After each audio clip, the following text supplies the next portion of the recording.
എല്ലാ പ്രേക്ഷകർക്കും doctor Moopen's medical കോളേജും വയനാട് വിഷൻ ചാനലും ചേർന്നൊരുക്കുന്ന ആരോഗ്യ ദർശനത്തിൻ്റെ ഏറ്റവും പുതിയ എപ്പിസോഡിലേക്ക് സ്വാഗതം. ഡയറക്റ്റായിട്ട് വിഷയത്തിലേക്ക് വരാം. കാലിക പ്രസക്തമായ ഏറ്റവും പ്രധാനപ്പെട്ട ഒരു വിഷയമാണ് ഇന്നത്തെ നമ്മുടെ എപ്പിസോഡിലെ ചർച്ചാ വിഷയം. കുട്ടികളിലെ ലഹരി ഉപയോഗം എങ്ങനെ നിർവചിക്കണമെന്നോ ഏത് തരത്തിൽ പ്രതിരോധിക്കണമെന്നോ തിരിച്ചറിയാതെ ഒരു സമൂഹം ഉഴലുന്നു എന്ന് വേണമെങ്കിൽ നമുക്ക് ഇപ്പോൾ പറയാൻ പറ്റും. കാരണം അത്രത്തോളം വലിയ ഭീകരമായ സംഭവങ്ങളാണ് നാട്ടിലുടനീളം നടക്കുന്നത്. ഇതിൻ്റെയൊക്കെ പിന്നാമ്പുറങ്ങളിൽ ലഹരിയുടെ കൈകളുണ്ട്, അല്ലെങ്കിൽ ലഹരിയുടെ സ്വാധീനമുണ്ട് എന്നുള്ളത് വിഷമിപ്പിക്കുന്ന കാര്യമാണ്. ചില കാര്യങ്ങളും കാരണങ്ങളും എന്തൊക്കെയാണ് എന്ന് നമുക്കൊന്ന് നമ്മുടെ പ്രേക്ഷകരുടെ ചിന്തകളിലേക്ക്, അറിവിലേക്ക് ചർച്ചയിലൂടെ കൊണ്ടുവരികയാണ് ഈ ഒരു എപ്പിസോഡിൽ നമ്മളോടൊപ്പം ഉള്ളത് ഡോക്ടർ മൂപ്പൻസ് മെഡിക്കൽ കോളേജിലെ assistant professor, department of psychiatry, doctor Jishnu Janardhanan. നമ്മളോടൊപ്പം മുമ്പ് ഡോക്ടർ വന്നിട്ടുണ്ട്. നമസ്കാരം.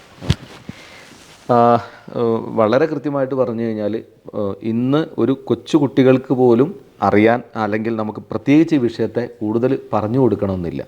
എന്താണ് ഈ ആനുകാലിക സംഭവങ്ങൾ നോക്കിക്കാണുമ്പോൾ ഈ ഒരു മേഖലയിൽ സൈക്യാട്രി സെക്ഷനിൽ വർക്ക് ചെയ്യുന്നു എന്നുള്ളപ്പോൾ ഡോക്ടർക്ക് മനസ്സിലായിട്ടുള്ള കാര്യങ്ങൾ? നമുക്ക് മുൻപെങ്ങും ഇല്ലാത്ത വിധം നമ്മുടെ സമൂഹത്തിൽ ഈ അക്രമങ്ങൾ കണ്ടുവരുന്നു. അതോടൊപ്പം തന്നെ ലഹരിയുടെ ഉപയോഗവും അതിവ്യാപകമായിട്ട് കൂടിക്കൊണ്ടിരിക്കുകയാണ്. അപ്പോൾ ഈ സാഹചര്യത്തിൽ നമ്മൾ പരിശോധിക്കേണ്ട പല ഘടകങ്ങളുണ്ട്. പലപ്പോഴും സംഭവിക്കുന്ന ഒരു കാര്യം, നമ്മളുടെ കുട്ടികൾ ഏറ്റവും അവസാന ഘട്ടത്തിലെത്തുമ്പോഴാണ് തിരിച്ചറിയപ്പെടുന്നത് ലഹരിക്ക് അടിമയാണെന്നുള്ളത്. അപ്പോൾ പ്രധാനമായിട്ടും ഞാൻ പറയുകയാണെങ്കിൽ, നമുക്ക് പലപ്പോഴും ഈ ജനറേഷൻസിനെ കുറ്റം പറയാനുള്ള ഒരു ടെൻഡൻസി, അല്ലെങ്കിൽ ഇപ്പോഴത്തെ കുട്ടികൾ നോക്കൂ, ഞാൻ പറയുന്നത് കുട്ടികൾ ചെയ്യുന്ന എന്ത് തെറ്റിനും കുട്ടികൾ is like A tissue biopsy. നമ്മുടെ ഒരു ഫാമിലിയുടെ റിഫ്ലക്ഷനാണ്, പ്രതിഫലനമാണ് കുട്ടി എന്നുള്ളത്. അപ്പോൾ കുട്ടിക്ക് എന്തെങ്കിലും കുഴപ്പമുണ്ടെങ്കിൽ തീർച്ചയായിട്ടും നമ്മുടെ രക്ഷിതാക്കൾ, നമ്മളെല്ലാവരും അടങ്ങുന്ന രക്ഷിതാക്കൾക്കും സമൂഹത്തിനും അതിൻ്റേതായിട്ടുള്ള ഉത്തരവാദിത്തമുണ്ട്. അപ്പോൾ കുട്ടികളോടൊപ്പം ചെലവഴിക്കുന്ന സമയം, അതിൻ്റെ കാര്യത്തിൽ വലിയ മാറ്റം വന്നിട്ടുണ്ട്. നമ്മുടെ വളരെ തിരക്കേറിയ ഒരു ജീവിതശൈലിയാണല്ലേ, ദ്രുതഗതി എന്ന് മാത്രം പറഞ്ഞാൽ പോരാ, എക്സ്ട്രീം പേസ്ഡ് വേൾഡ്. അപ്പോൾ കുട്ടികളോടൊപ്പം രക്ഷിതാക്കൾ ചെലവഴിക്കുന്ന സമയം കുറവാണ്. അപ്പോൾ കുട്ടിക്ക് രക്ഷിതാക്കളേക്കാൾ, അല്ലെങ്കിൽ അവൻ്റെ ടീച്ചേഴ്സിനേക്കാൾ ഇൻഫ്ലുവൻസ് ചെയ്യാൻ പറ്റുന്ന മറ്റു ഘടകങ്ങളുണ്ട്. അവനെ ഇൻഫ്ലുവൻസ് ചെയ്യാൻ പറ്റുന്ന കൂടുതലായിട്ടും നവമാധ്യമങ്ങളെ ആശ്രയിക്കേണ്ടി വരുന്നു. നവമാധ്യമങ്ങളിലെ ഒരു ടെൻഡൻസി ഈസ് ലൈക്ക് ഈ ഡ്രഗ്സിനെ വളരെയധികം ഗ്ലോറിഫൈ ചെയ്യുന്ന, അല്ലെങ്കിൽ ലഹരി ഉപയോഗം കൂളാണ്, അത് സ്വാഭാവികമായിട്ടുള്ളൊരു കാര്യമാണ് എന്നുള്ള തരത്തിലുള്ള ഒരു പ്രചരണം വ്യാപകമായിട്ടുണ്ട്. പക്ഷേ രക്ഷിതാക്കളാണെങ്കിൽ അൺഫോർച്ചുനേറ്റ്ലി ഈ നവമാധ്യമങ്ങളിൽ തൻ്റെ കുട്ടി എന്താണ് കാണുന്നത്, എത്തരത്തിലുള്ള വീഡിയോസാണ്, റീലുകളാണ് കാണുന്നതെന്ന് അറിയുന്നില്ല. അപ്പോൾ കുട്ടിയുടെ മനസ്സിൽ ഇതൊക്കെ സ്വാഭാവികമായിട്ടുള്ളൊരു കാര്യമാണ്. നമ്മളൊരു പഞ്ഞുമിഠായി കഴിക്കുന്നത് പോലെ, ഒരു മാങ്ങയ്ക്ക് കല്ലെറിയുന്ന പോലെ സ്വാഭാവികമായിട്ടുള്ളൊരു കാര്യമാണ് ലഹരി ഉപയോഗം എന്നൊരു ധാരണ പരക്കുന്നു. ഈ ധാരണയുടെ പുറത്തായിരിക്കും എക്സ്പെരിമെൻറ്റേഷന് വേണ്ടി ആദ്യം ഉപയോഗിച്ച് തുടങ്ങുന്നത്. ഒരു കാര്യം, ലഹരി ഉപയോഗിക്കുന്ന എല്ലാവരും അതിന് അടിമപ്പെടണമെന്നില്ല. പക്ഷേ നമ്മുടേതുപോലെ ഇത്രയധികം പോപ്പുലേഷനുള്ള രാജ്യത്ത് ആ പോപ്പുലേഷൻ്റെ ഒരു 1% എങ്കിലും ലഹരിക്ക് അടിമപ്പെട്ടാൽ അതുണ്ടാക്കുന്ന പ്രത്യാഘാതം നമ്മുടെ സമൂഹത്തിൽ വളരെ വലുതായിരിക്കും. അതാണ് എൻ്റെ ഏറ്റവും പ്രധാനപ്പെട്ട ഒരു കാര്യം. ഇപ്പോൾ നമ്മൾ പറഞ്ഞു ലഹരി ഉപയോഗം വർദ്ധിച്ചു വരുന്നതിൻ്റെ കാരണം ഒന്ന് കുട്ടികൾ, പിന്നെ അതുപോലെ തന്നെ മൊബൈൽ യൂസ്, ഇതുപോലെയുള്ള സോഷ്യൽ മീഡിയയിലെ സ്വാധീനം, മാധ്യമങ്ങളുടെ സ്വാധീനം.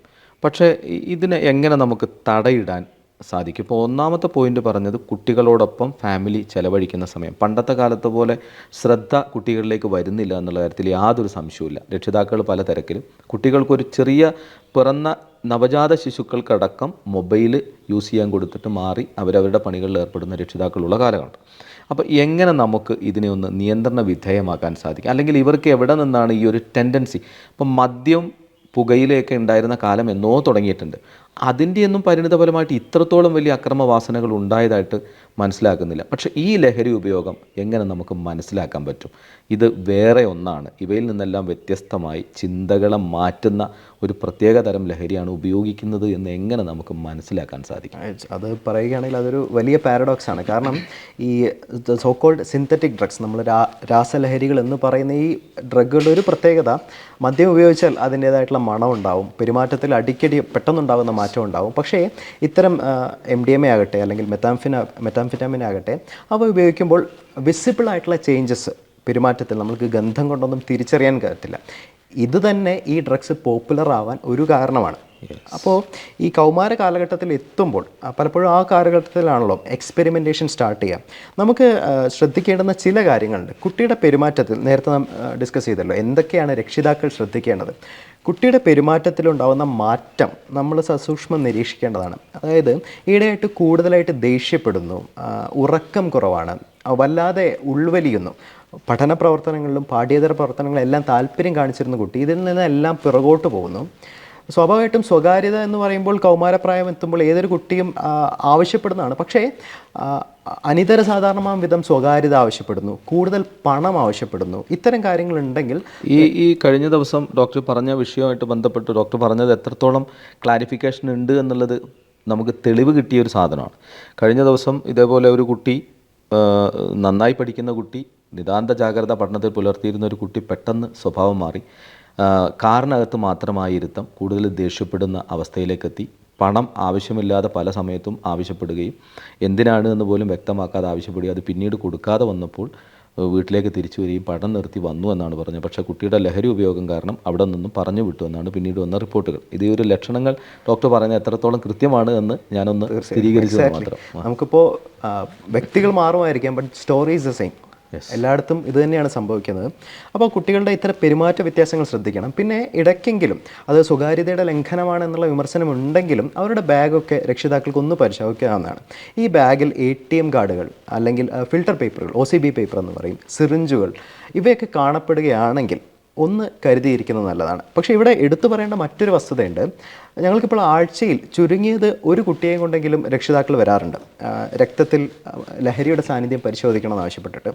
അപ്പോൾ ഇങ്ങനെ എല്ലാ പെരുമാറ്റ വ്യത്യാസവും ലഹരിയാണ് എന്നുള്ള ബ്രാൻഡിങ്, ആ ലേബലിംഗ്, അത് ഡേഞ്ചറസ് ആണ്. അത് കുട്ടികളിലേക്ക് കൂടുതൽ മാനസികമായ പ്രയാസങ്ങൾ, അവർക്ക് കൂടുതൽ സംഘർഷം നൽകുന്ന കാര്യമായിരിക്കും. കാരണം അവരുടെ പെരുമാറ്റ വ്യത്യാസം നേരെ വിധി എഴുതുകയാണ്. കാരണം മാധ്യമങ്ങളുടെ സ്വാധീനമായിരിക്കാം, പക്ഷേ ചിലപ്പോഴെങ്കിലും അത് അതിര് കടന്നു പോകും. ഇവൻ അല്ലെങ്കിൽ ഇവൾ ലഹരിക്ക് അടിമയാണ്, വിധി പ്രഖ്യാപിച്ചു കഴിഞ്ഞു. അപ്പോൾ കുട്ടി കാണുമ്പോൾ താൻ ചെയ്യാത്തൊരു കാര്യം തൻ്റെ മേലിൽ അടിച്ചേൽപ്പിക്കപ്പെടുന്നു. തന്നെ ഒരു കുറ്റവാളിയെ പോലെ സമൂഹം കാണുന്നു, രക്ഷിതാക്കൾ കാണുന്നു. ഒരു വലിയ പ്രധാനപ്പെട്ട പോയിന്റാണ് ഇപ്പോൾ ഡോക്ടർ പറയുന്നത്. കാരണം എല്ലാ കുടുംബങ്ങളിലും പെട്ടെന്ന് കുട്ടികളിൽ എന്തെങ്കിലും ഒരു സ്വഭാവ വ്യത്യാസം കണ്ടിട്ടുണ്ടെങ്കിൽ ഇത് ലഹരിയാണ്. അത് മാധ്യമങ്ങളുടെ സ്വാധീനമാണ്. വളരെ കൃത്യമായൊരു പോയിന്റാണ് ഡോക്ടർ പറഞ്ഞു. അപ്പോൾ ഒരിക്കലും രക്ഷിതാക്കൾ അതിവൈകാരികമായി പ്രതികരിക്കരുത്, സമചിത്തത നഷ്ടപ്പെടരുത്. കുട്ടിയുമായിട്ടുള്ളൊരു തുറന്ന ചർച്ചയ്ക്കുള്ള വേദി ഒരുക്കണം. അവിടെയാണ് ഞാൻ നേരത്തെ പറഞ്ഞ പോയിന്റ് പ്രസക്തി. നമുക്ക് എപ്പോഴാണ് ഒരു നമ്മുടെ എല്ലാം മൊബൈലെല്ലാം മാറ്റിവെച്ച് നമ്മുടെ family time, quality family time എന്ന് പറയും, രക്ഷിതാക്കൾക്കും കുട്ടികൾക്കും മറ്റെല്ലാം വിട്ട് അവരുടേതായിട്ടുള്ള ഒരു ടൈം അലോട്ട് ചെയ്യാൻ പറ്റിയാൽ, ചെറുപ്പത്തിലെ അങ്ങനെ അലോട്ട് ചെയ്യാൻ പറ്റിയിരുന്നെങ്കിൽ പലപ്പോഴും പോയി തുറന്ന ചർച്ചയ്ക്കുള്ള പ്ലാറ്റ്ഫോം ഒരുക്കാൻ നമുക്ക് ബുദ്ധിമുട്ടുണ്ടാവില്ല. പക്ഷേ ഇവിടെ അങ്ങനെയല്ല. നമ്മളെല്ലാവരും ഇപ്പോൾ അണുകുടുംബവും മാറി എല്ലാവരും അവനവൻ്റെ സ്ക്രീനിലേക്ക് ചുരുങ്ങുന്നൊരവസ്ഥയായി മാറി. ഒറ്റയാൾ കുടുംബമായി, തീർച്ചയായും ഒറ്റയാൾ കുടുംബമായി. അപ്പോൾ ആ സാമൂഹ്യ വ്യവസ്ഥയിൽ ഉണ്ടാക്കുന്ന മാറ്റങ്ങൾ കൂടെ നമുക്ക്, ഡ്രഗ്സ് എന്ന് പറയുന്നത് കേവലം ഒരു മരുന്ന് കൊണ്ട് പരിഹരിക്കാവുന്ന ഒരു വിഷയമല്ല. ഇത് ഇറ്റ്സ് എ കോംപ്ലക്സ് തിങ്. അപ്പോൾ സാമൂഹ്യമായിട്ടുള്ള മാറ്റങ്ങളും അതിൽ പ്രാധാന്യമുള്ളതാണ്. അപ്പോൾ അതിന് വേണ്ടിയിട്ടുള്ള ക്വാളിറ്റി ഫാമിലി ടൈം ചെറുപ്പം തൊട്ട് തന്നെ, നമ്മളിപ്പോൾ കതിരിൽ വളം ചെയ്തിട്ട് കാര്യമില്ലല്ലോ, ചെറുപ്പം തൊട്ട് തന്നെ അതിന് വേണ്ടിയിട്ടുള്ള കാര്യങ്ങൾ ചെയ്യേണ്ടിയിരിക്കുന്നു. രണ്ടാമത്തേത്, ഇനി അഥവാ കുട്ടി ലഹരി ഉപയോഗിക്കുന്നുണ്ട് എന്ന് കണ്ടാൽ അവനെ സമൂഹത്തിൽ നിന്ന് മാറ്റി നിർത്തുകയല്ല വേണ്ടത്. കാരണം പലപ്പോഴും ഈ എക്സ്പെരിമെൻറ്റേഷൻ ടെൻഡൻസി അത് കൗമാര കാലഘട്ടത്തിൽ സ്വാഭാവികമാണ്. അപ്പോൾ ഈ എക്സ്പെരിമെൻറ്റേഷൻ ടെൻഡൻസീസിനെ എങ്ങനെ നമുക്ക് ഡീൽ ചെയ്യാം? അത് പോസിറ്റീവ് എക്സ്പെരിമെൻറ്റേഷൻസിലേക്ക് തിരിച്ചുവിടുക. കലാമേഖലയിലേക്ക്, കായിക മേഖലയിലേക്ക്, ഇത്തരം പോസിറ്റീവ് കാര്യങ്ങളിലേക്ക് അവൻ്റെ ആ ഒരു കൗമാരത്തിൻ്റെ എനർജി നമ്മൾ ചാനലൈസ് ചെയ്തില്ലെങ്കിൽ ഒരു പക്ഷേ ലഹരിയിലേക്ക് ചെന്ന് പെടാനുള്ള സാധ്യതയുണ്ട്. നമ്മളെ മദ്യം, പുകയില ഉപയോഗം വളരെ കാലം മുതലേ ഉണ്ട്. പക്ഷേ അതിനേക്കാൾ കൂടുതൽ എഫക്റ്റായിട്ട് കുട്ടികൾക്ക് ഇതുപോലെയുള്ള പുതിയ ലഹരി പദാർത്ഥങ്ങൾ പെട്ടെന്ന് അവരുടെ ശരീരത്തിൻ്റെ ആരോഗ്യ വ്യവസ്ഥയെ വരെ തകർക്കുന്നുണ്ട് എന്നാണ് പറയുന്നത്. അതെങ്ങനെയാണ് നമുക്കൊന്ന് അനലൈസ് ചെയ്യാൻ പറ്റും? ഈ ശരീരത്തിൻ്റെ ആരോഗ്യ വ്യവസ്ഥയെ തകർക്കുന്നു എന്നതിലുപരി അതിൻ്റെ ക്യാരക്ടറിസ്റ്റിക്സ്, അതായത് ഇപ്പോൾ മദ്യം അവർക്ക് പോയി വാങ്ങണം, അതിനായിട്ടുള്ളൊരു സെറ്റിംഗ് ഉണ്ടാക്കണം. പക്ഷേ ഇത്തരം ലഹരിയുടെ, അത് MDMA ആവട്ടെ, മെത്താംഫെറ്റാമിൻ ആവട്ടെ, അത്തരം കോംപ്ലക്സിറ്റീസ് ഇല്ല, എളുപ്പമാണ്. അതുണ്ടാക്കുന്ന ഹൈ, നമ്മുടെ തലച്ചോറിൽ ഡോപ്പമിൻ, സെറട്ടോണിൻ തുടങ്ങിയ തന്മാത്രകൾ, അതിപ്പോൾ ഏത് ലഹരിയാണെങ്കിലും അൾട്ടിമേറ്റ്ലി ഡോപ്പമിൻ, സെറട്ടോണിനെല്ലാം വർദ്ധിപ്പിക്കും. ഈ ഹൈ ഭയങ്കര കൂടുതലായിരിക്കും. അപ്പോൾ ആ ഹൈയുടെ പുറത്ത് കുട്ടിക്ക് കൂടുതൽ ഉന്മേഷം, കൂടുതൽ എനർജി, ഇതെല്ലാം ഫീൽ ചെയ്യും. ഈ പലപ്പോഴും ഈ ആക്രമണോത്സുകതയ്ക്കും കാരണം അതാവാം. പക്ഷേ എല്ലാം അതാണെന്ന് നമ്മൾ ഒരിക്കലും ലേബൽ ചെയ്യരുത്. ഇത്തരം ലഹരി വസ്തുക്കൾ ഉപയോഗിക്കുന്ന ആൾക്കാർ സാധാരണത്തിലും കൂടുതൽ ആക്രമണോത്സുകത കാണിക്കാം. ആൻഡ് മറ്റൊന്ന്, പലപ്പോഴും നമുക്ക് ചോദ്യങ്ങൾ വരാറുണ്ട്, എങ്ങനെയാണ് ഇങ്ങനെയൊക്കെ പ്രവർത്തിക്കാൻ സാധിക്കുന്നതെന്നുള്ളത്. ലഹരി ഉപയോഗിച്ചിട്ടുള്ള ഒരു വ്യക്തിക്ക്, ലഹരി ഉപയോഗത്തിൻ്റെ കാര്യമാണ് ഞാൻ പറയുന്നത്, ആവർത്തിച്ച് ലഹരി ഉപയോഗിക്കുമ്പോൾ നമ്മുടെ തലച്ചോറിൽ എന്ത് ചെയ്യരുത് ഇന്ന കാര്യം, ഞാനിപ്പോൾ താങ്കളോട് എനിക്കിപ്പോൾ കടുത്ത ദേഷ്യമുണ്ടെന്ന് വിചാരിക്കട്ടെ, താങ്കളെ ഞാൻ തെറി വിളിക്കുന്നു അല്ലെങ്കിൽ തല്ലാൻ ഉതകുന്നു, ഇങ്ങനെ ചെയ്യരുത് എന്ന് പറയുന്നതിൻ്റെ തലച്ചോറിൻ്റെ ഭാഗം, തലച്ചോറിൻ്റെ ഈ മുൻഭാഗമാണ് പ്രീ ഫ്രോണ്ടൽ കോർട്ടെക്സ്. ഈ പ്രീ ഫ്രോണ്ടൽ കോർട്ടെക്സ് ആണ് തലച്ചോറിൻ്റെ ബ്രേക്ക്, പെരുമാറ്റത്തിൻ്റെ ബ്രേക്ക്. പക്ഷേ ആവർത്തിച്ചുള്ള ലഹരി ഉപയോഗം കാരണം ഈ പ്രീ ഫ്രോണ്ടൽ കോർട്ടെക്സിൻ്റെ കൺട്രോൾ നഷ്ടപ്പെടുകയാണ്. അപ്പോഴാണ് ഒരു വ്യക്തിക്ക് ഡിസ്ഇൻഹിബിഷൻ സംഭവിക്കുന്നത്. സാധാരണഗതിയിൽ നമ്മൾ ആലോചിച്ച് തള്ളുന്ന കാര്യങ്ങൾ ലഹരിയുടെ സാന്നിധ്യത്തിൽ ആ വ്യക്തി പ്രാവർത്തികമാക്കും.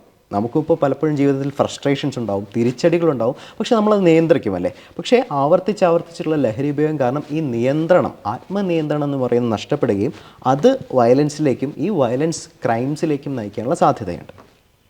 ഞാൻ തന്നെ അത് കേട്ട് കഴിഞ്ഞപ്പോൾ കുറച്ചു നേരം സ്തബ്ധനായിരുന്നാണ്. വലിയൊരു ഒരു പ്രധാനപ്പെട്ട ഇൻഫോർമേഷനാണ് ഇപ്പോൾ തന്നിട്ടുള്ളത്. നമുക്ക് എവിടെയാണ് ഇത് സംഭവിക്കുന്നത് എന്നുള്ളൊരു വ്യത്യാസം പ്രേക്ഷകർക്ക് കൃത്യമായിട്ട് മനസ്സിലാവുന്നുണ്ട്.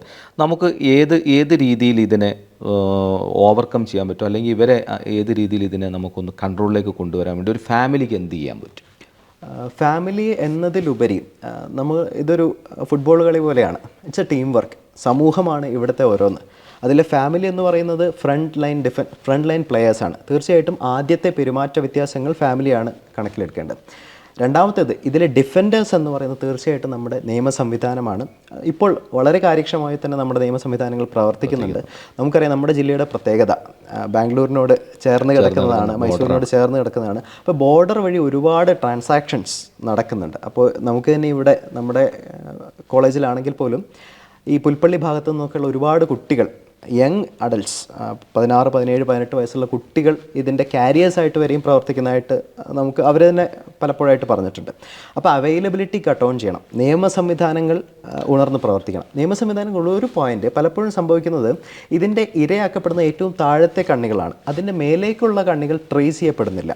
അത് ദൗർഭാഗ്യകരമായിട്ടുള്ള കാര്യമാണ്. പക്ഷേ ഇപ്പോൾ അതിൽ മാറ്റം വരുന്നുണ്ട്. അവൈലബിലിറ്റി കട്ട് ഓൺ ചെയ്യുക. രണ്ടാമത്തേത്, ടീച്ചേഴ്സ് കുട്ടികൾ ഒരിക്കലും ഇപ്പോഴത്തെ കുട്ടികളെല്ലാം മോശം, ഞങ്ങളുടെ കാലത്തെല്ലാം നല്ലത്, അത്തരത്തിലുള്ള വിധി പ്രഖ്യാപനങ്ങൾ, മുൻവിധികൾ അരുത്. ടീച്ചേഴ്സ് കുട്ടികളെ സപ്പോർട്ട് ചെയ്യണം, ശാസിക്കേണ്ടടുത്ത് ശാസിക്കുക തന്നെ വേണം.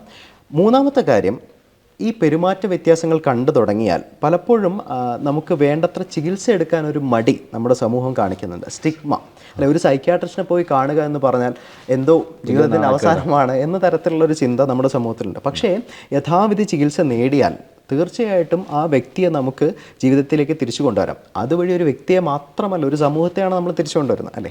അപ്പോൾ സൈക്യാട്രിയോടുള്ള ഈ ഒരു അവമതിപ്പ്, സ്റ്റിഗ്മ എന്ന് പറയുന്നത് തീർച്ചയായിട്ടും മാറ്റേണ്ടതാണ്. അതിന് തങ്ങളെപ്പോലെയുള്ള മാധ്യമപ്രവർത്തകരുടെ തീർച്ചയായിട്ടും സ്വാധീനം വളരെ വലുതായിരിക്കും. ഇതിൽ മറ്റൊരു പ്രധാനപ്പെട്ട വിഷയം ഇപ്പോൾ ചർച്ച ചെയ്യപ്പെടേണ്ടത്, ഇപ്പോൾ പണ്ട് കാലങ്ങളിലെയും ഈ ഇന്നത്തെ കാലങ്ങളുടെയും ഒരു കമ്പാരിസൺ നമ്മൾ നടത്തിക്കഴിഞ്ഞാൽ പോലും രക്ഷിതാക്കളും അതുപോലെ അധ്യാപകരും തമ്മിലുള്ളൊരു കമ്മ്യൂണിക്കേഷൻ ഒരു പക്ഷേ കഴിഞ്ഞ കാലങ്ങളിലേക്കാൾ കൂടുതൽ കമ്മ്യൂണിക്കേഷൻ നടക്കുന്നുണ്ട്. ഇപ്പോൾ അവിടെ സംഭവിക്കുന്ന ഏറ്റവും പ്രധാനപ്പെട്ട കാര്യം, ഈ കമ്മ്യൂണിക്കേഷനൊക്കെ കുട്ടികളുടെ പഠന സംബന്ധമായ കാര്യങ്ങളിൽ മാത്രമാണ് ഉണ്ടാവുക. കുട്ടികളെ ശാസിക്കുന്നതിൽ രക്ഷിതാക്കൾ അധ്യാപകർക്ക് നൽകുന്ന ഒരു സ്വാതന്ത്ര്യം നഷ്ടപ്പെട്ടിട്ടുണ്ട്. ഈ അധ്യാപകർക്ക് കുട്ടികളോടുള്ള ശ്രദ്ധ പണ്ടത്തതുപോലെ ഇപ്പോൾ ചെയ്യാൻ സാധിക്കുന്നില്ല, അല്ലെങ്കിൽ കെയർ ചെയ്യാൻ ശാസിക്കാൻ പറ്റുന്നില്ല. അവിടെ ഉടൻ രക്ഷിതാക്കൾ ഇടപെടുന്ന ഒരു സമ്പ്രദായം കൂടിയുണ്ട്. ഇതൊക്കെ എത്രത്തോളം ബാധിച്ചിട്ടുണ്ട്? അവിടെ ഒരു കാര്യം ഞാൻ തുറന്നു പറഞ്ഞോട്ടെ, അധ്യാപകരിപ്പോൾ കടുത്ത സമ്മർദ്ദത്തിലാണ്. കാരണം അവർക്ക് ശാസിക്കാൻ കഴിയില്ല. ശാസിക്കുക എന്നതിനർത്ഥം കുട്ടിയെ വടിയെടുത്ത് അടിക്കണമെന്നല്ല. ഗുണദോഷിക്കാൻ തീർച്ചയായിട്ടും അധ്യാപകർക്ക് റൈറ്റ് വേണം. പക്ഷേ ഇപ്പോൾ പാരൻസ് ഒരുപക്ഷെ അതിവൈകാരികമായി തിരിച്ച് പ്രവർത്തിക്കും. എൻ്റെ കുട്ടിയെ ഇങ്ങനെ ചെയ്തു. അപ്പോൾ അധ്യാപകർക്ക് പലപ്പോഴും എൻ്റെ അടുത്ത് തന്നെയും അധ്യാപകർ ചികിത്സയിലുണ്ട്. സ്കൂളിലെ സമ്മർദ്ദം താങ്ങാനാവുന്നില്ല എന്ന് പറഞ്ഞിട്ട് അവർക്ക് വിഷാദരോഗം വരുന്നു, അവർക്ക് സ്ട്രെസ്സ് ഹാൻഡിൽ ചെയ്യാൻ പറ്റില്ല. കാര്യം കുട്ടികളെ ഡീൽ ചെയ്യുക എന്ന് പറയുന്നത് അത് വളരെ എക്സോസ്റ്റീവ് പ്രോസസ്സാണ്, അല്ലേ. കാരണം അവർക്ക് പഠിപ്പിക്കണം, അതോടൊപ്പം തന്നെ പാഠ്യേതര പ്രവർത്തനങ്ങൾ നോക്കണം. ഇതിനൊപ്പം തന്നെ കുട്ടികളുടെ പ്രശ്നങ്ങൾ, ഈ കുട്ടികൾ തമ്മിലുള്ള അടിപിടികൾ എന്നൊക്കെ പറയുമ്പോൾ അത് നിസ്സാരമായി തള്ളാൻ കഴിയില്ല. പലപ്പോഴും അത് ഒരുപക്ഷെ മാധ്യമങ്ങളുടെ ഇൻഫ്ലുവൻസ് കൊണ്ടായിരിക്കാം. അതുകൊണ്ട് ഡയറക്റ്റ് ഒരു സിനിമയോ മറ്റോ അല്ല ഞാൻ പറയുന്നത്.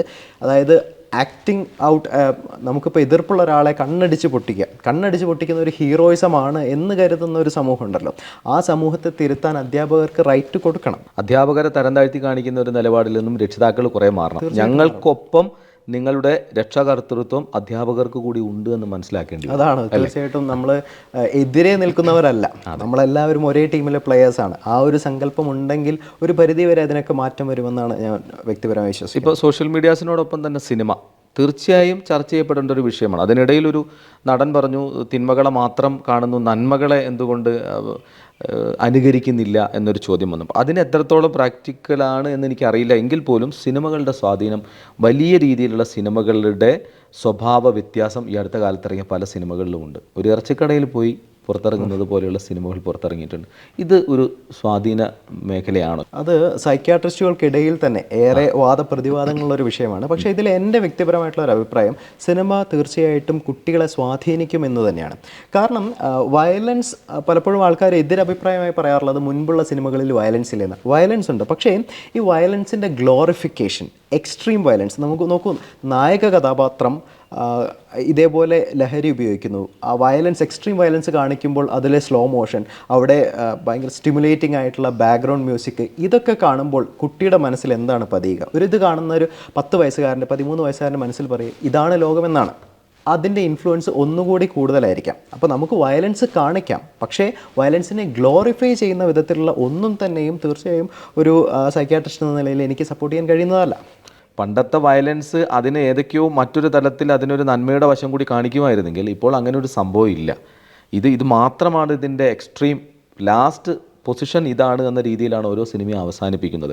നമുക്ക് ഇത് എങ്ങനെ ഒരു സമൂഹത്തിൻ്റെ കൂട്ടായ്മയിലൂടെ എങ്ങനെ ഇതിനെ മാറ്റിമറിക്കാൻ പറ്റും? കാരണം അത് നിർബന്ധമായൊരു കൂടിയാലോചന നടക്കേണ്ട വിഷയം, കുടുംബത്തിൽ മാത്രം ഒതുങ്ങി നിൽക്കുന്നതല്ല എന്ന് കഴിഞ്ഞ സംഭവങ്ങൾ തെളിയിക്കുന്നുണ്ട്. തൊട്ട അയൽവാസിയെ, തൊട്ടപ്പുറത്തുള്ള ആളെ, സുഹൃത്തിനെ, കൂട്ടുകാരനെ, ഇതെല്ലാം ഇവരിലേക്കൊക്കെ ഈ അക്രമം പടരുന്നുണ്ട്, വീട്ടിൽ മാത്രമല്ല. അപ്പോൾ ഇതൊരു സാമൂഹ്യ തിന്മയായിട്ട് മാറുന്നു, അല്ലെങ്കിൽ ഇയാളൊരു സാമൂഹ്യ ദ്രോഹിയായിട്ട് നല്ല കുടുംബത്തിലെ മിടുക്കനായ കുട്ടി മാറുന്നു എന്നുള്ളൊരവസ്ഥ കൂടിയുണ്ട്. എങ്ങനെ ഒരു സമൂഹമായിട്ട് എങ്ങനെ ഇതിനൊരു മുൻകൈ എടുക്കാൻ പറ്റും? ഒന്ന്, കുറ്റകൃത്യങ്ങളെല്ലാം ലഹരിയുടേതാണ് എന്ന് പറയുന്നതിൽ ചെറിയ അഭിപ്രായ വ്യത്യാസമുണ്ട്. പക്ഷേ ലഹരി കുറ്റകൃത്യം എന്ന എരുതിയിലേക്ക് ഒഴിക്കുന്ന എണ്ണയാണ് എന്ന കാര്യത്തിൽ യാതൊരു സംശയവുമില്ല. ലഹരിയുടെ അവൈലബിലിറ്റി കട്ട് ഓൺ ചെയ്യുക, ലഹരിക്ക് അടിമപ്പെട്ട വ്യക്തികൾ, അവരൊരു കുഴിയിൽ വീണ് കിടക്കുന്ന വ്യക്തിയാണ്, കൂടുതൽ കുഴിയിലേക്ക് തള്ളിയിടുകയല്ല, തിരിച്ച് കയറി വരാൻ സഹായിക്കുകയാണ് നാം സമൂഹം ചെയ്യേണ്ടത്. രണ്ടാമത്തേത് മാസ് മീഡിയ ക്യാമ്പയിൻ. ഒരു വശത്ത് മീഡിയ, അത് ഏത് തരത്തിലുള്ള മീഡിയ ആവട്ടെ, നവമാധ്യമങ്ങളാവട്ടെ, എന്തോ ആവട്ടെ, അക്രമങ്ങളെ ഗ്ലോറിഫൈ ചെയ്യുന്നുണ്ടെങ്കിൽ നമുക്ക് തിരിച്ച് അക്രമങ്ങളല്ല ശരിയായിട്ടുള്ള വഴി എന്നുള്ള പെർസിസ്റ്റൻറ്റ് മീഡിയ ക്യാമ്പയിൻസ് കൊണ്ടുവരണം. ലഹരിയല്ല ശരിയായിട്ടുള്ള വഴി. അഭിപ്രായ വ്യത്യാസങ്ങൾ ഒരു മേശയ്ക്ക് അപ്പുറവും ഇപ്പുറവും ഇരുന്ന് ചർച്ച ചെയ്ത് തീർക്കാൻ പറ്റുന്നിടത്താണ്, അല്ലാതെ കണ്ണടിച്ച് പൊട്ടിക്കുന്നിടത്തല്ല എന്നുള്ള കാര്യം നമ്മുടെ സമൂഹത്തിലേക്ക് മെസ്സേജ് കൊടുക്കാൻ നമുക്ക് സാധിക്കണം. തൻ്റെ കൂടെ പഠിക്കുന്ന ഒരു വിദ്യാർത്ഥിയുടെ കണ്ണടിച്ച് പൊട്ടിച്ചിട്ട് അതിൽ അഭിമാനം കൊള്ളുന്ന, ഹീറോയിക് ആക്ട് എന്ന രീതിയിൽ അഭിമാനം കൊള്ളുന്ന കുട്ടിയുണ്ടല്ലോ, ആ കുട്ടി പോലും സത്യത്തിലൊരു വ്യക്തിമാണ്. നമ്മുടെ സമൂഹത്തിൻ്റെ അക്രമം ഗ്ലോറിഫൈ ചെയ്യുന്ന, കാരണം ഏതെങ്കിലും ഒരു സിനിമ കണ്ട് അത് അവൻ ആക്ട് ചെയ്തെന്നല്ല ഞാൻ ഉദ്ദേശിക്കുന്നത്, അവനെ അങ്ങനെ ചിന്തിക്കാൻ പ്രേരിപ്പിച്ച പല ഘടകങ്ങളിൽ ഒരു ഘടകം നമ്മുടെ മാധ്യമങ്ങളും കൂടെയാണ്. അപ്പോൾ അക്രമം ഷുഡ് നോട്ട് ബി ഗ്ലോറിഫൈഡ്. ലഹരിക്കെതിരെ നാം ഉണർന്ന് പ്രവർത്തിക്കണം. ഈ രണ്ട് കാര്യങ്ങളും ഒരുപോലെ ചെന്നാൽ മാത്രമേ കാതലായിട്ടുള്ളൊരു മാറ്റം നമ്മുടെ സമൂഹത്തിൽ നമുക്ക് കൊണ്ടുവരാൻ സാധിക്കുള്ളൂ. ഇനി നമുക്ക് ഇത്തരം ഈ മെഡിസിനുകൾ ഉള്ളിൽ ചെന്നിട്ടുള്ള ആളുകൾ, അല്ലെങ്കിൽ ഇതുപോലെ ലഹരി പദാർത്ഥങ്ങൾ ഉപയോഗിക്കുന്ന ആളുകളെ കൃത്യമായിട്ട് എത്രയും പെട്ടെന്ന് അവർക്ക് വേണ്ട നടപടി കൊടുക്കേണ്ടത് ഏത് രീതിയിലാണ്? ഇപ്പോൾ ഇവർ അക്രമാസക്തരാകുന്ന ആളുകളാവാം, അല്ലെങ്കിൽ ഒന്നിനും നമ്മൾ വിളിച്ചാൽ, ഒരു ഡോക്ടറെ അടുത്ത് പോകാൻ വിളിച്ചാൽ വരാത്ത ആളുകളാവാം. ഇത്തരം ആളുകളെ എങ്ങനെ കൈകാര്യം ചെയ്യാൻ പറ്റും? ചിലപ്പോഴെങ്കിലും അവർക്ക് അവരുടെ ഇഷ്ടത്തിന് വിരുദ്ധമായിട്ട് ചികിത്സിക്കേണ്ടി വരും. നമ്മുടെ മെൻ്റൽ ഹെൽത്ത് കെയർ ആക്ട് അത് വിഭാവനം ചെയ്യുന്നുണ്ട്. ഒരു വ്യക്തി തനിക്കോ അല്ലെങ്കിൽ സമൂഹത്തിനോ പ്രശ്നമുണ്ടാക്കുന്ന തരത്തിൽ, ഹാം കോസ് ചെയ്യാൻ തരത്തിൽ ഉള്ള രീതിയിലാണെങ്കിൽ അദ്ദേഹത്തിൻ്റെ അനുവാദം ഇല്ലാതെ തന്നെ നമുക്ക് അഡ്മിറ്റ് ചെയ്യാവുന്നതാണ്. ആദ്യഘട്ടത്തിൽ ഈ പിൻവാങ്ങൽ അല്ലെങ്കിൽ വിടുതൽ ലക്ഷണങ്ങൾ, നിത്യമായി ഇത് ഉപയോഗിക്കുന്ന ആൾ ഉപയോഗിക്കാതെ വരുമ്പോഴുണ്ടാകുന്ന പ്രശ്നങ്ങൾ, അതിന് മരുന്ന് ചികിത്സ ആവശ്യമാണ്. ചില ഘട്ടങ്ങളിലെങ്കിലും ഈ ലഹരിക്ക് അടിമപ്പെടുന്നത് അണ്ടർലൈങ് ആയിട്ടുള്ള പ്രശ്നങ്ങൾ, ഉത്കണ്ഠാരോഗം, വിഷാദരോഗം, അല്ലെങ്കിൽ ഏതെങ്കിലും ഒരു മാനസിക സംഘർഷത്തോട് പൊരുത്തപ്പെടാൻ പറ്റാത്തവർ ഇത്തരത്തിലുള്ള വ്യക്തികളായിരിക്കാം. അവയ്ക്കുള്ള മരുന്ന് ചികിത്സയാണെങ്കിൽ അങ്ങനെ, ദെൻ കൗൺസിലിംഗ് എന്ന് പറയുമ്പോൾ കേവലം ഉപയോഗിക്കരുത് എന്നുള്ള സാരോപദേശമല്ല. എന്താണ് ആ വ്യക്തിയുടെ മനസ്സിൽ നടക്കുന്നത്, അവൻ്റെ സംഘർഷങ്ങൾ എന്തൊക്കെയാണ്, ഈ സംഘർഷങ്ങൾ എങ്ങനെയൊക്കെ നമുക്ക് പരിഹരിക്കാം, ഇനി പരിഹരിക്കാൻ പറ്റാത്ത കാര്യങ്ങളാണെങ്കിൽ അതിനെ എങ്ങനെ പൊരുത്തപ്പെടാം. ജീവിതത്തിൽ എല്ലാ പ്രശ്നങ്ങളും നമുക്ക് പരിഹരിക്കാൻ കഴിയില്ല അല്ലേ. പരാജയങ്ങളെ എങ്ങനെ നേരിടാം, തിരിച്ചടികളെ എങ്ങനെ നേരിടാം, ഇത്തരത്തിൽ ഒരു സൈക്കോ സോഷ്യൽ റീഹാബിലിറ്റേഷൻ, ആ വാക്ക് ശ്രദ്ധിക്കണം, സൈക്കോ സോഷ്യൽ, മാനസികവും സാമൂഹികമായിട്ടുള്ള പുനരധിവാസമാണ് നമുക്ക് ആവശ്യം അല്ലേ. അല്ലാതെ നമുക്കിപ്പോൾ 16-18 വയസ്സുള്ള കുട്ടികളെ പിടിച്ച് എന്നേക്കുമായി ജയിലിലിട്ട് ഒരു സമൂഹത്തെ വാർത്തെടുക്കാൻ പറ്റുമെന്ന് ഞാൻ വിശ്വസിക്കുന്നില്ല. ഒരു വലിയ ടോപ്പിക്കാണ്. പക്ഷേ ഡോക്ടർ പറഞ്ഞിട്ടുള്ള ഏറ്റവും പ്രധാനപ്പെട്ട കുറേ കണ്ടൻസ് ഉണ്ട്. അത് ഏറ്റവും പ്രധാനമായിട്ട് എനിക്ക് തോന്നുന്നത് ഫാമിലിയാണ്. ഫാമിലിയിൽ കുട്ടികൾക്ക് കൂടുതൽ കമ്മ്യൂണിക്കേറ്റ് ചെയ്യാൻ, രക്ഷിതാക്കളോട് കമ്മ്യൂണിക്കേറ്റ് ചെയ്യാനുള്ള സ്വാതന്ത്ര്യം. 2, അവർക്ക് സ്കൂളിൽ നിന്ന് ലഭിക്കുന്ന ശിക്ഷണവും ശാസനയും ഉപദേശങ്ങളും നിർദ്ദേശങ്ങളും അത് പാലിക്കപ്പെടേണ്ടതാണ് എന്ന് അവരിൽ അവബോധമുണ്ടാക്കാൻ രക്ഷിതാക്കൾ ശ്രമിക്കേണ്ട കാര്യങ്ങൾ. ചോക്ലേറ്റിൽ വരെ ലഹരി കലർത്തി വിറ്റ നാടായി നമ്മുടെ നാട് മാറുകയാണ്. ഒരു ചോക്ലേറ്റ് വിശ്വസിച്ച് വാങ്ങാൻ പറ്റാത്ത അത്ര ഭീകരമായ അന്തരീക്ഷം നമ്മുടെ നാട്ടിലുണ്ടായിരിക്കുന്നു. മറ്റൊന്ന്, 12 വയസ്സുകാരനും ലഹരി ഉപയോഗിക്കുന്നു. രക്ഷിതാക്കൾ ഉറങ്ങിക്കിടക്കുമ്പോൾ വീട്ടിൽ നിന്ന് പുറത്തിറങ്ങിപ്പോയി ലഹരി വാങ്ങിക്കഴിക്കുന്നു. അത് സ്വന്തം സഹോദരിക്ക് നൽകുന്നു. ഇതൊക്കെ ഏതൊരു സിനിമയിലാണ് കേട്ടുകേൾവി പോലും ഇല്ലാത്ത കാര്യങ്ങളാണ്. ഒരു സിനിമയിൽ പോലും ഇത്തരം രംഗങ്ങൾ ചിത്രീകരിക്കപ്പെട്ടിട്ടില്ല. സിനിമ മാത്രമല്ല, നവമാധ്യമങ്ങളാണെങ്കിലും എത്രത്തോളം അത് സ്വാധീനം ചെലുത്തുന്നുണ്ട് എന്ന്, ഒരു വിഭാഗത്തെ ഇത് സ്വാധീനിക്കുന്നുണ്ട് എന്നുള്ള കാര്യത്തിൽ സംശയമില്ല. എല്ലാവരും ഇതൊരുപോലെ ഏറ്റെടുക്കുന്നുമില്ല. ചിന്തകളെ, നമ്മുടെ ബുദ്ധിയെ വേണ്ട രീതിയിൽ, വേണ്ട അവസരത്തിൽ വേണ്ടതുപോലെ പ്രയോഗിക്കാൻ സാധിക്കാതെ വരുമ്പോൾ ഇനിയും കുഞ്ഞുങ്ങൾ വഴിതെറ്റും, ഇനിയും കുട്ടികൾ വഴിതെറ്റും. പക്ഷേ അവയെ തിരികെ കൊണ്ടുവരേണ്ട, സമൂഹത്തെ, നമ്മുടെ നാടിനെ, കുടുംബത്തെ, ഒപ്പം രാജ്യത്തെയൊക്കെ സംരക്ഷിക്കേണ്ട ചുമതല സമൂഹത്തിലുള്ള ഓരോരുത്തർക്കും അവരുടെ ഉത്തരവാദിത്വമാണ്. അത് കണ്ടറിഞ്ഞു പോകാൻ സാധിക്കണം. ലഹരിക്കെതിരെയുള്ള പോരാട്ടത്തിൽ നമുക്ക് ഒരുമിച്ച് പങ്കാളികളാവാം. നമ്മളോടൊപ്പം പങ്കെടുത്തത് department of psychiatry, doctor Moopen's medical കോളേജിലെ അസിസ്റ്റൻറ്റ് പ്രൊഫസർ ഡോക്ടർ ജിഷ്ണു ജനാർദ്ദനാണ്. ഒരുപാട് നന്ദി. വളരെ കൃത്യമായി നമുക്ക് കുറേ വിവരങ്ങൾ നൽകി. ഇനിയും മുൻപോട്ടുള്ള യാത്രയിൽ ഈ അറിവുകൾ നമ്മളെ സഹായിക്കട്ടെ. നല്ലൊരു സമൂഹം പുലരട്ടെ. നമസ്കാരം.